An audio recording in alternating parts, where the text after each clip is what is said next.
Primera Plana. Carlos Herranz. Bienvenidos en Primera Plana, un programa de Radio Francia Internacional y de France 24. Esta semana volvemos a poner el foco en Oriente Medio. Ya saben, con ese preacuerdo de paz firmado por Donald Trump en el Palacio de Versalles y por los iraníes por la otra parte, y las negociaciones que se han iniciado, en teoría, con un plazo de 60 días para obtener un acuerdo final en unas negociaciones que han empezado en Suiza. Vamos a analizar todo lo que va a dar de sí esta paz, si es frágil o no, y sobre todo para qué ha servido la guerra de Irán. Y para intentar resolver estas cuestiones nos acompañan 4 invitados que ya les presento. Denis Herman es historiador especializado en el siglo XIX y el siglo XX en Irán. Bienvenido, Denis. Gracias. Nos acompaña Sara Moya, ella es consultora senior en geopolítica de la energía. Bienvenida. Gracias, Carlos. Nos acompaña también Pompeo Coppola, periodista independiente especializado en asuntos internacionales. Bienvenido. Gracias, Carlos. Y a distancia desde Washington, el corresponsal de RFI, Cristóbal Vázquez. Buenos días. Muy buenos días, es un gusto estar en el programa. La paz en Oriente Medio. Hoy nuestro asunto en Primera Plana. Comenzamos. El preacuerdo de paz que Trump firmó en Versalles y que ha dado paso a unas inciertas negociaciones con Irán es visto por los críticos como una capitulación.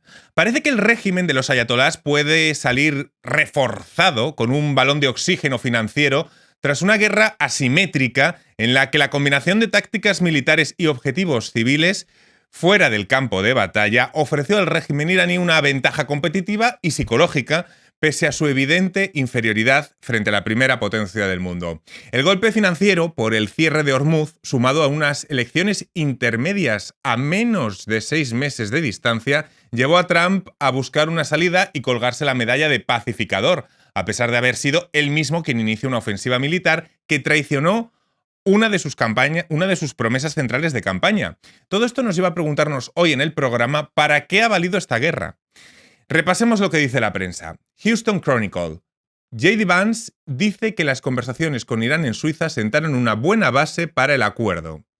Liberación da razones para considerar que Irán sale ganador del acuerdo, mientras l'Humanité habla de paz de pacotilla que le ha servido a Trump para presentarse como remedio de la guerra que él mismo desató. Bueno, ya vemos lo que dice la prensa y tras 4 meses lo primero que nos preguntamos es, bueno, si tienen más claro el objetivo inicial o lo tienen más difuso. Denis, ¿para qué ha servido esta guerra? Fundamentalmente, esta guerra es solamente una nueva etapa en la relación entre Irán y Estados Unidos, entre Irán e Israel, y también un punto que se habla de forma general mucho menor, de recomposición de las fuerzas en Medio Oriente. Sara, ¿para qué ha servido esta guerra? Para crear un precedente en el derecho marítimo internacional, porque es un precedente con el estrecho de Hormuz, y eso no se veía desde 1424, si no me equivoco, Dinamarca cobraba un peaje. Y al mundo le tardó muchísimo, estamos hablando de tardó muchísimo en abolir este peaje, y hoy en día volvemos quizás a un peaje que yo llamaría geopolítico. Luego vamos a tirar de ese hilo que me parece muy interesante, es un hilo económico, porque en principio lo que dice Estados Unidos es que se va a volver al status quo inicial del estrecho de Hormuz, pero por lo que insinúa Sara, no se va a volver a ese estatus inicial. Luego vamos a desarrollarlo. Pompeo, ¿para qué ha servido esta guerra? Bueno, uno de los objetivos principales era destruir las capacidades nucleares de Irán, y este objetivo ha sido parcialmente cumplido. Lo que pasa es que Donald Trump había prometido 3 cosas: una guerra breve, un cambio de régimen y la liberación del pueblo iraní. Yo creo que la historia nos ha aprendido algo, la historia con la H mayúscula. Nos ha aprendido que no existen guerras breves, guerras cortas, y lo hemos visto durante la Segunda Guerra Mundial, cuando Hitler comenzó Italia a participar al conflicto. Lo hemos visto en Ucrania, cuando Putin dijo vamos a hacer una guerra corta, y lo hemos visto también en este caso. Porque al principio además dijo, creo recordar, que solo un par de semanas, 3, 4 semanas, al final han sido 4 meses. Entrar a una guerra es más fácil que salir de ella. ¿Los 14 puntos del preacuerdo suponen una victoria para Irán, Germán? Definitivamente sí.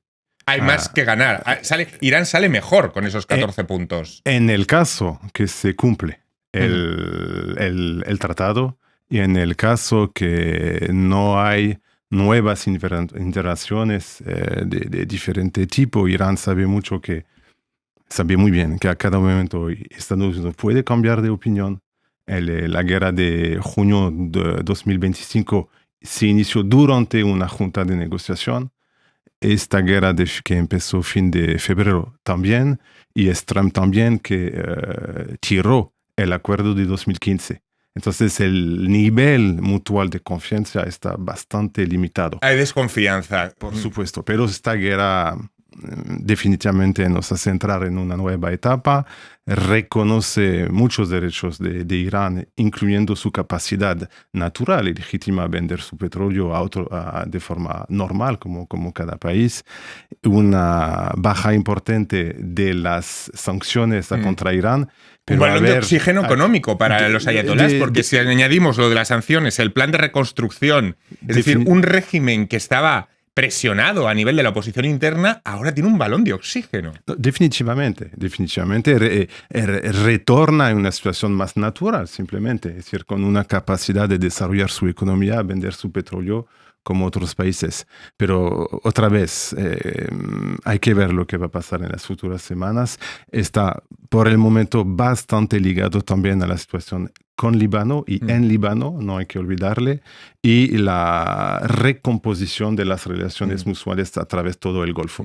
Washington, Cristóbal Vázquez. Muchos analistas se preguntan estos días por qué Donald Trump declaró la guerra al régimen iraní si va a terminar cediendo exactamente los mismos términos en una mesa de negociación.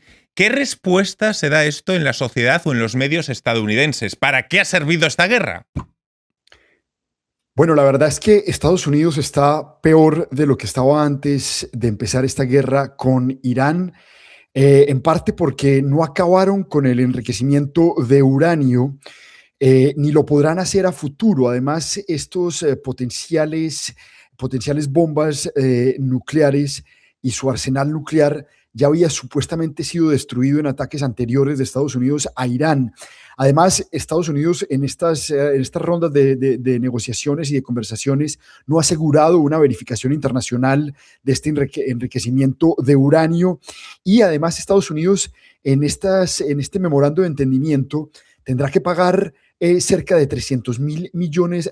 Obviamente Estados Unidos y el gobierno dice que no lo va a hacer directamente, pero pues va a permitir que varias empresas entren allá a operar, y ha levantado todas las sanciones, y además levantó la sanción para que el petróleo iraní se venda en el mundo. Son cerca de 3 millones de barriles de petróleo diario que Irán va a poder vender al precio alto que está en este momento la gasolina en el mundo, y eso les va a servir obviamente para pues, su reconstrucción y para pues, financiar muchos otros programas que tiene el gobierno iraní. Claro, ahora lo que se abre es un periodo de 60 días, esas negociaciones en Suiza, pero si se mantienen los términos que hemos visto en el preacuerdo, el régimen de los ayatolás va a ser el gran ganador, Sara. Pero es que si hay algo que nos ha demostrado es que eso no se va a mantener. La inestabilidad es la nueva regla. Y en cualquier momento, Hormuz puede estar abierto, entre paréntesis. El riesgo se desplaza, pero no desaparece.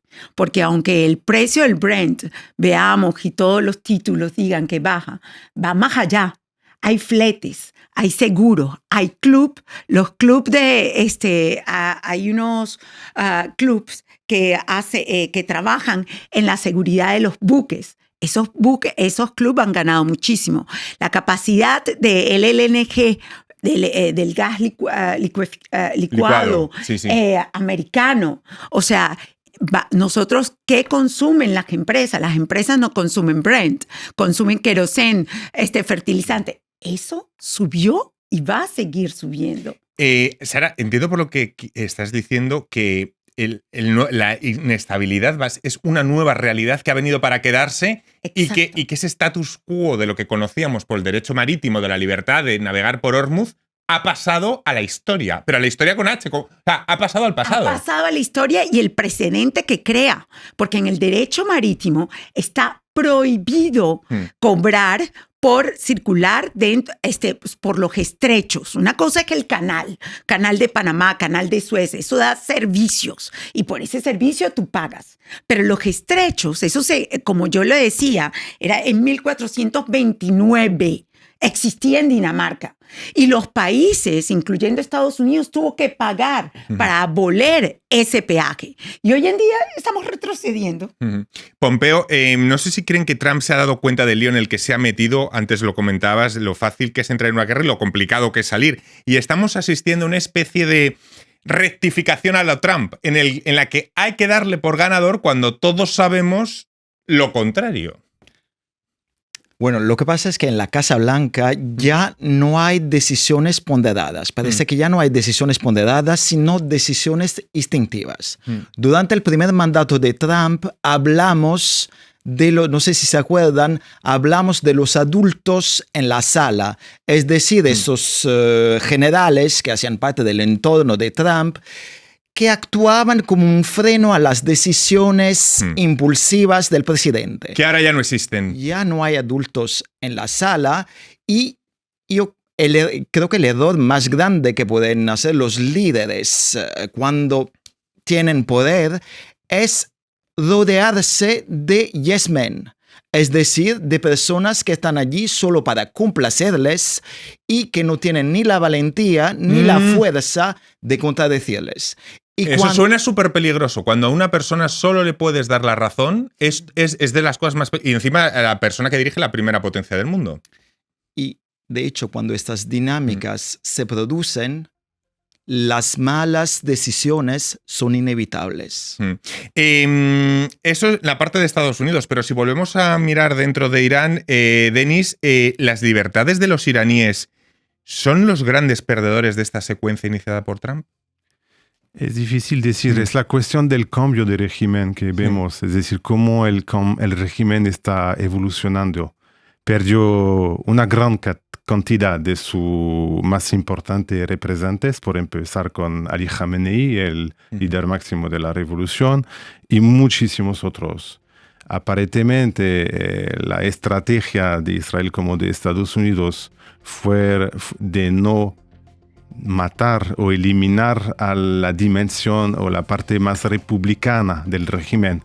Los ministros, el presidente de parlamento, y pensando que van a desarrollar un diálogo diferente con ellos.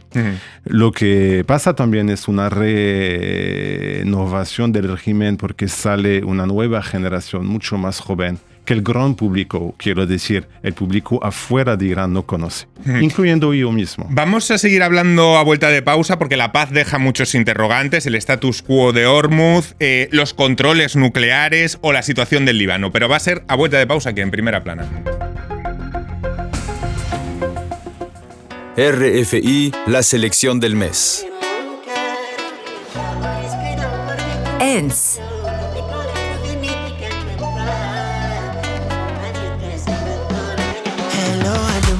Prêtez-moi quelques instants, c'est comme si je vous connais quelque part. Oscar Rothine avec Malia. Tive pressentimento, dona do meu pensamento. Deixa eu te encontrar. فارق لي لو عملتي من الاتنين. Nour. برضو مش هيفرق في شي. شخصيتك مش لايقة عليه. Ma chérie, t'es tombée sur la tête enfoirée. Ma chérie, le succès t'a changé en enfoiré. Catégorique et Riga. Ma chérie, t'es devenue difficile à croiser. Croiser le fer ou les ligaments, ça fait bobo, ça fait bobo. Ma chérie, me laisseront m'éteindre lentement. RFI. En Primera Plana esta semana analizando todo lo que puede dar de sí la paz o la frágil paz en Oriente Medio. Lo hacemos con el historiador Denis Herman, con Pompeo Coppola, periodista independiente, con la consultora senior en geopolítica Sara Moya y desde Washington nuestro corresponsal, Cristóbal Vázquez. Muchos analistas coinciden en que Trump ha cedido ante la mayoría de las pretensiones iraníes después de clamar por la claudicación incondicional de Teherán. Vamos a buscar las razones. ¿Por qué? Es decir, ¿está más apremiado por el momento político con las legislativas de mitad de mandato y la impopularidad? ¿O por la coyuntura económica del cierre de Hormuz, los mercados y el impacto en los bolsillos de los estadounidenses? ¿Qué razón ha impulsado a Trump a buscar una salida a esta guerra, Pompeo? Probablemente quiere reconectar con su base electoral, porque Trump había prometido no ingerir en los asuntos internacionales, los asuntos internos, de los otros países. Y había descontento en ciertos sectores de MAGA. Eso es. ¿Y qué pasó? Bueno, hizo una operación militar en Venezuela, hizo una guerra, lanzó esta guerra en Irán, y esta guerra tiene un coste importante, un coste que van a pagar los contribuyentes de Estados Unidos. Y ahora que tiene las elecciones de medio mandato, empieza a tener un poco miedo que su base MAGA se aleje un poquitín. Entonces parece que él intenta echar la culpa a su socio Netanyahu y alejarse de él. Una tesis muy expandida por el momento en el que se produjo no sé si hubo una borrachera de poder de Trump tras la intervención en Venezuela que dio con la captura de Maduro, que sirvió también aquel momento a Netanyahu para acabar de convencer a Trump de esta intervención. ¿Cómo ven ese momento que se produjo en un momento muy preciso en el que Trump se pavoneaba de ese éxito en Venezuela? Sara. Exactamente, esos regímenes, el venezolano y el iraní, independientemente de sus diferencias, tienen algunas particularidades que se asemejan. Y uno de esos, además de la estrategia jurídica híbrida en torno a la soberanía, porque es algo que lo escuchamos mucho en los storytelling de cada uno, a través del cual tú metes tú blanqueas capitales legales y no legales a nombre de la soberanía, es decir, petróleo con algo menos que ilegal. Está también el tema, el otro elemento de estos dos regímenes es que el tema militar. Vemos unos militares que no son militares lo que estamos acostumbrados, porque hay también milicias, porque hay grupos paramilitares, hay un todo. Pero lo que te quiero decir es, Venezuela tiene algunas similitudes y quizás se pensó que Irán podía hacer lo mismo. El problema es que en ese punto militar, Venezuela no es lo mismo que Irán. Y ahí se pudo haber equivocado. Otro punto quizá, por hacer ese paralelismo común entre el caso de Venezuela y el de Irán, es que la oposición en ambos casos se han dado cuenta de que Trump no iba a traer democracia en ninguno de los dos casos. Totalmente. Vamos a irnos hasta Washington con nuestro corresponsal Cristóbal Vázquez. Cristóbal, el Senado de Estados Unidos ha votado a favor de poner fin a la guerra contra Irán, a menos que el presidente Trump pida autorización explícita al Congreso para continuarla. ¿En qué medida esto supone un varapalo para Donald Trump? Pues es un golpe duro para Donald Trump porque queda en evidencia que el presidente pues ya no tiene el mismo apoyo que tenía cuando empezó su administración, tanto en el Senado como en la Cámara. Este voto de poderes de guerra que no logra la mayoría en el Senado es evidencia precisamente que los republicanos están empezando a cuestionar si se la van a jugar del todo con Donald Trump o van a tomar distancia hacia el presidente Trump, sobre todo de cara a elecciones de medio mandato. Estas políticas, la guerra en Irán, un poco el desorden de estar enfocado siempre en problemas tan internacionales y no locales ha hecho que varias personas y varios congresistas y senadores recuestionen ese apoyo y ese cheque en blanco que le han dado durante estos últimos casi 2 años de administración para enfocarse más en esas necesidades que tiene el americano promedio si quieren reelegirse en la Cámara de Representantes o mantener su curul en el Senado. Eso dentro de Estados Unidos, volvamos adentro de Irán. Denis, ¿cómo se está viendo desde dentro del régimen este preacuerdo de paz y estas negociaciones? Desde lo que conocemos, ¿cómo se está viendo? Hay varios puntos.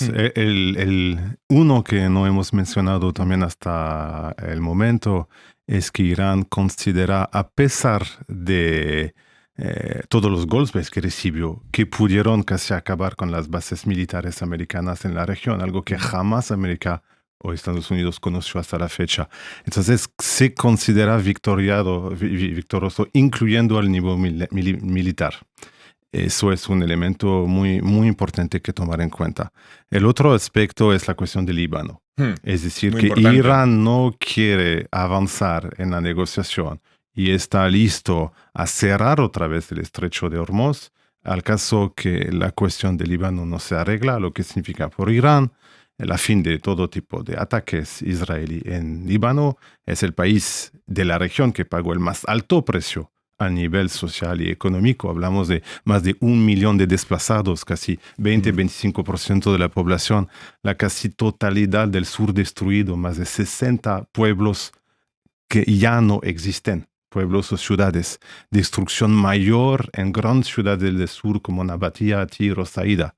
Y ahí tenemos una cuestión absolutamente fundamental y por supuesto Netanyahu, el otro actor, o Israel, el otro actor de esta guerra, está en una situación bastante difícil, pierde militares casi cada día en Líbano. Con elecciones a la vuelta de la esquina. A pesar de las destrucciones que está en capacidad de realizar en Líbano, y vemos que el acuerdo de paz o de no conflicto en Líbano está extremadamente frágil. Extremadamente frágil, pero por la población iraní a nivel más de 90 millones de personas, lo que la gente espera más es oxígeno económico, es la fin de las sanciones y la capacidad quizás del régimen a poner más dinero por la población, porque el esfuerzo militar reciente está extremadamente elevado por una población de un país como Irán. Claro, y los enfrentamientos entre Israel y Hezbollah pueden hacer saltar todo por los aires. Trump lleva semanas atacando con dureza a Netanyahu, cosa que nos ha impactado a todos, ¿no? Las palabras con las que Trump se está dirigiendo a Netanyahu. Los dos tienen contiendas electorales en muy poco tiempo, pero entendemos que funciona de forma inversa los tiempos de la guerra para sus intereses políticos. Y esta puede ser la clave, ¿no? Para Trump y para Netanyahu esos tiempos de la guerra no funcionan igual. Sara. Sin embargo, hay que ver más allá de los títulos y lo que nos aparece como una disputa o como no estar de acuerdo, yo no estaría tan segura que en el fondo sea así. Hay de todas formas intereses económicos de ambos, intereses que son invisibles normalmente, pero que están ganando con esta guerra. Una de las cosas es, por ejemplo, como lo comentaba Denise, el Medio Oriente ya no va a ser el mismo. Entre esos, no podemos olvidar que los Emiratos Árabes Unidos salió de la OPEP. Eso es un golpe y eso de todas formas va más allá de la OPEP. Va en lo político, va en lo económico y va a desequilibrar aún más una región que ya estaba desequilibrada. ¿Y a dónde va a ir uno? A donde haya más equilibrio. Entonces ya Qatar es súper importante para Europa en términos de gas. Y ya Qatar quizás no va a seguir siendo el supplier seguro, el suministrador seguro de Europa. ¿Y dónde va a ir? A Estados Unidos. El gran ganador aquí son las empresas que no vemos, pero que están ganando vuelvo y repito, asegurando los buques y además también siendo una alternativa al Medio Oriente en cuanto al suministro de gas. En la teoría de Sara, básicamente, resumida así en forma de titular, es que Trump no se hubiera metido en algo así si no hubiera tenido un rédito económico probado en meterse en esta guerra, ¿no? Estoy simplificando un poco para que se entienda. Pompeo. Bueno, a lo mejor él va a tener, digamos, unas ventajas, pero yo creo que los americanos no van a tener estas ventajas porque, como decía, los contribuyentes tendrán que pagar esta guerra, que es una guerra carísima, creo una de las más caras de Estados Unidos de los últimos 50 años. Y el dinero, la plata, no aparece debajo de los árboles. Serán los contribuyentes que tendrán que financiar estas decisiones imprudentes. Claro, esto puede parecer contradictorio, la teoría de Sara con la de Pompeo, pero ambas también pueden converger. Es decir, es que hay ciertas empresas que se puedan beneficiar, que pertenezcan a círculos de poder, etcétera, y que al final la guerra la paguen los bolsillos. Pero eso puede impactar políticamente también a la hora de ir a las urnas, en las elecciones de medio mandato. Vamos a ir hasta Washington precisamente con Cristóbal Vázquez, porque quizá la consecuencia más grave para Estados Unidos es la erosión de su prestigio y poder disuasivo, que de esto no hemos hablado, además del deterioro de las relaciones con Israel. Hay preocupación de que todo esto trascienda mucho más allá que al propio Trump y su presidencia, que la imagen de Estados Unidos se vea comprometida a largo plazo, Cristóbal. Ya estaba comprometida desde hace ya varios años, pero de alguna forma el gobierno de Donald Trump ha catalizado ese proceso de erosión de la imagen, la legitimidad y la narrativa que Estados Unidos impulsa en el mundo de democracia y libertad. Pierde apoyo en el Medio Oriente, los socios del Medio Oriente ya desconfían de Estados Unidos y del poder de Estados Unidos para protegerlos de cara a estos ataques de misiles balísticos de Irán que ha sufrido Bahrein, Emiratos Árabes Unidos, Kuwait. En el sur global también esa desconfianza crece a pesar de ver en América Latina que hay un eje de gobiernos de derecha que son más afines a las políticas de Donald Trump. Esta guerra en Irán pues ni ayudan a la economía estadounidense ni ayudan a muchas otras economías que hacen negocios con Estados Unidos, y Estados Unidos entonces se empieza a quedar cada vez más sola y empiezan obviamente a surgir otras hegemonías, como es el caso de China, como es el caso pues lejano de este bloque sur global que tiene tantos recursos naturales y tanto para ofrecer en la economía. Bueno, y ahora asistiremos a que Trump intente reactivar su electorado MAGA en los actos del 250 aniversario de Estados Unidos, que esto lo vamos a ver ahora ya en los próximos días. Me quedo sin tiempo para más, ha sido un placer. Denis Herman, Pompeo Coppola, Sara Moya y nuestro corresponsal Cristóbal Vázquez desde Washington. Nos llevamos muchas cosas claras y muchas que iremos resolviendo, muchas incógnitas seguramente en los próximos días y en las próximas semanas. Y a todos ustedes hasta la próxima semana aquí en Primera Plana. Gracias.